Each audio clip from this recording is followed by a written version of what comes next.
કરીએ તો દેશના કિંમતી વિદેશી હુંડિયામણને બચાવવા બાબતે પીએમ મોદીએ નાગરિકોને અપીલ કરી પેટ્રોલ ડીઝલના સમયપૂર્વક ઉપયોગ જે છે સંયમપૂર્વક ઉપયોગ કરવાની અપીલ કરી છે। પરંતુ જ્યારે આપણે ગુજરાતના આંકડાઓ જોઈએ છીએ ત્યારે સ્થિતિ અત્યંત ચિંતાજનક જણાય છે। ગુજરાતમાં જાણે પેટ્રોલથી ચાલતા વાહનોનો વિસ્ફોટ થયો હોય તેમ ડેટા દર્શાવે છે, કારણ કે એટલા ગુજરાતમાં જ 2 કરોડથી પણ વધુ વાહનો સંપૂર્ણપણે પેટ્રોલ પર નિર્ભર છે।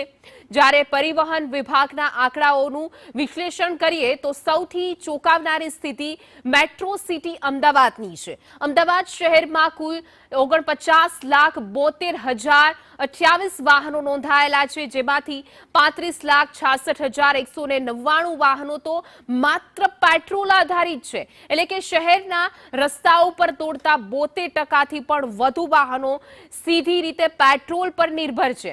માત્ર અમદાવાદ નહીં પરંતુ સુરતની હોય કે પછી વડોદરાની વાત કરીએ, રાજકોટમાં પણ આ જ પ્રવાહ જોવા મળી રહ્યો છે। સુરતમાં 31.99 લાખ વાહનોમાંથી 24.48 લાખ પેટ્રોલ પર વાહનો જે છે તે ચાલી રહ્યા છે, જ્યારે વડોદરા અને રાજકોટમાં પણ સરેરાશ 14 થી 15 લાખ વાહનો પેટ્રોલ પર આધારિત છે।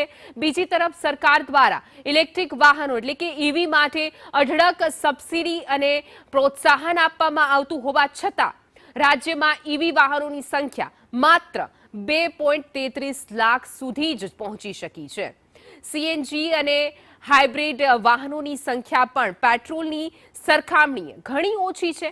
આટલી મોટી સંખ્યામાં પેટ્રોલ આધારિત વાહનો હોવાને કારણે ભવિષ્યમાં ઈંધણ આયાતનો ખર્ચ દેશના અર્થતંત્ર પર મોટો બોજો બની શકે છે।